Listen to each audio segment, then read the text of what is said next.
News Channel 5 network, this is MorningLine with Nick Barris.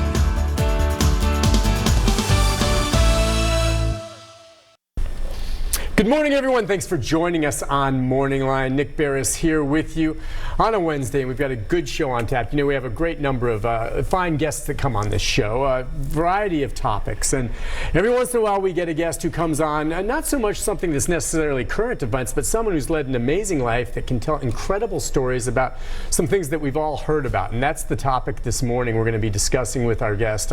He is the author of Get Carter, which is, well, this is Bill Carter we'll introduce you to in a moment, and his incredible life of what he's done, you know, starting in a little town in Arkansas all the way up through the Secret Service. This man worked for Kennedy and the Secret Service. All right, this man also toured with the Rolling Stones, and we'll get into the explanation of that, which is incredible. All right, he also was involved with Steve McQueen, the famous actor who went down to Mexico to get treated with Laetrile there and passed away, and how you got the body back into the States. And for good measure, hey, CMAs this week, one of the hosts is Reba McEntire. Dare I say, he knows quite a bit about her because he was one of her first agents, people handling her career back when things first started in 1983.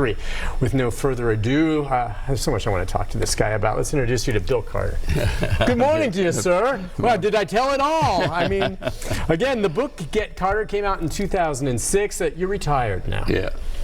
Is it fair? Some people describe you as the ultimate fixer. I mean, you've heard the phrase fixer, and I take that, and you tell me if this makes sense. I take that to mean you're the type of person sometimes, when there is a problem, one way or the other, you find a way to get it resolved.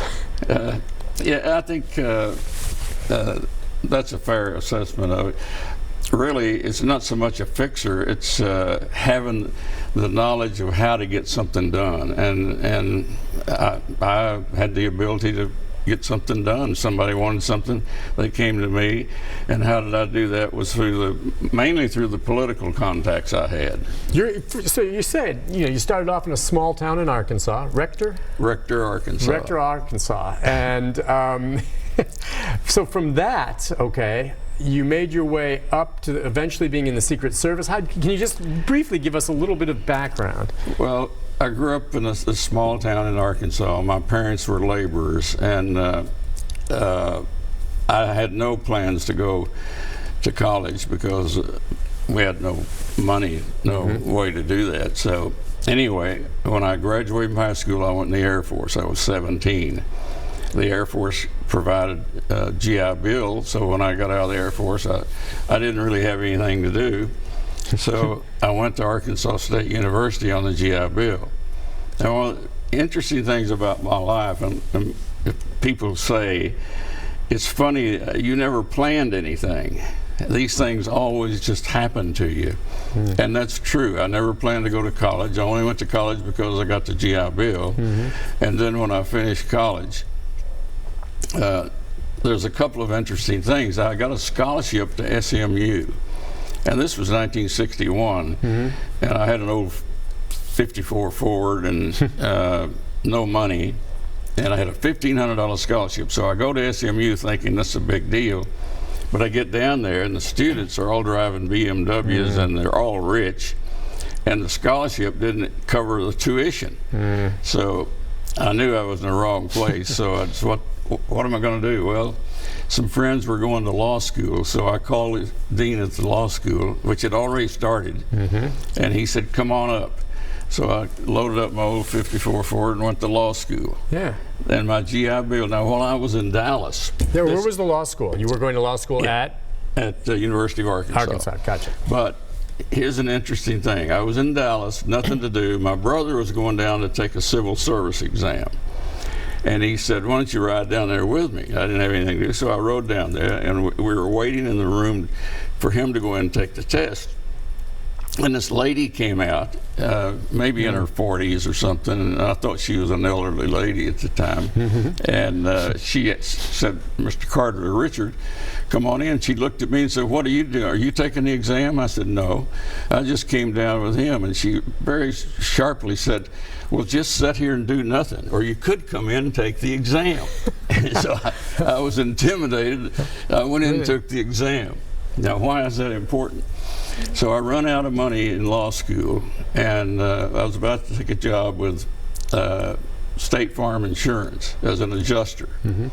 The phone rings, and this guy says, "This is Leroy Latier with the United States Secret Service. Are you looking for a job?"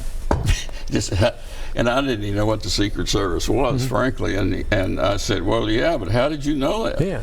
He said, "I took your name from the Civil Service roster in Dallas." So they were looking for a profile, and they go down the Civil Service roster, and here's the right age, the right everything. Just matched up. Just Yeah. so happened he didn't know you. No. It was just that you matched up. Okay. So now, the kid from Rector, Arkansas, was suddenly in Washington in training for the Secret Service, which required me to do a shift we went to school all day, and then at night we'd do a shift at the White House with a senior agent, on-the-job training. So that was amazing. I mean, I never, in my wildest imagination, thought I'd ever meet a president of the United States, and suddenly here I am in the Secret Service. And that's when I actually, I met Kennedy at a later time when I was in training at the White House. But anyway, so you were you on Kennedy's detail as president at all? Were you still finishing up your training? I was not on the detail. What we did, they trained us to join the detail, and I was an agent designated for the White House detail. But so you would do short temporary assignments there, and when they feel like you've had enough experience, then they bring you in. But I never went to the detail permanently. So you were, I guess, still undergoing some training in D.C., was it? November 22nd, 1963, when he was assassinated. Yes. You were with the head of the Secret Service when the call came in. Yes.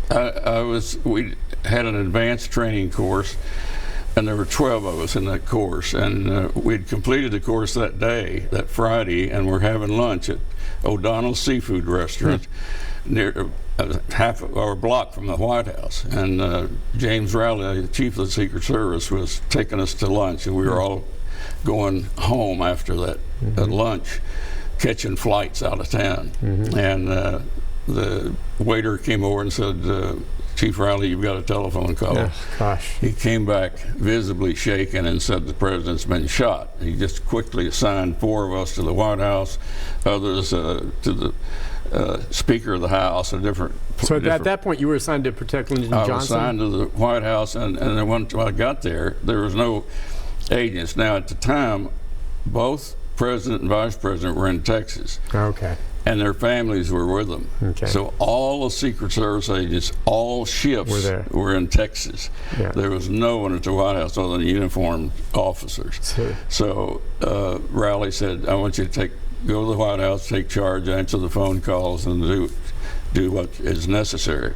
So and then he said, when Johnson we found out the president had been killed, and then the chief then said, "When Johnson arrives, I want you to go straight to him and stay with him until he retires for the night." And so that's what I did. Now, I actually got home March of next year because from the assignment there, I stayed actually with Johnson that night. Then when I went off duty about 2 a.m., I went back to the hotel and got a call like an hour later. Before I got in bed, I got a call saying, "You got to be back at 4 o'clock because the president's body is being returned to the White House." So I just went right back to the White House, and the president's body arrived, and I was assigned to the family and the coffin for the rest to the funeral. We have to move around a bit on this because there's so much for you to say, but it wasn't long after that. You were part of the Warren Commission that was investigating the shooting. Now, how you came to that, and you came to a conclusion yourself on Lee Harvey Oswald. Yes. Based on the evidence that I personally participated in, and of course I knew everything that was going on I had access to, but so the two things, what I did personally and what I knew personally, I had no doubt that Oswald was a lone assassin. No one helping him. Yeah. No one helping him. By the way, I don't know, as we were talking there, I know you brought photos in and we took some shots.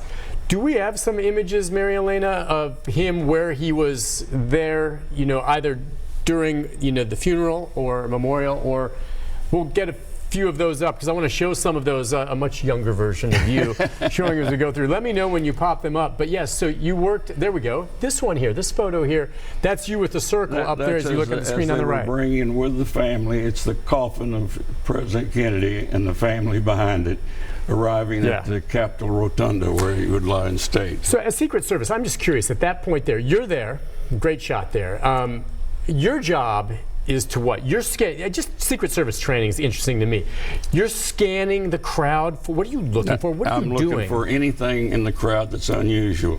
It's really interesting, you know, if you take 50,000 people, I can go out and look at 50,000 people and tell you if there's anybody in the crowd that might be a danger because they'll stand out. How, They're though? different. Just, you know what to look for, or what? If it's, yeah, it's just something that's shouldn't be there. Like in a crowd, here's a guy that's got an overcoat and it's not that cold. So right away you pick him out, you radio the police to take him out of the crowd and see what's going on. Or somebody with a bag that's sitting down beside them.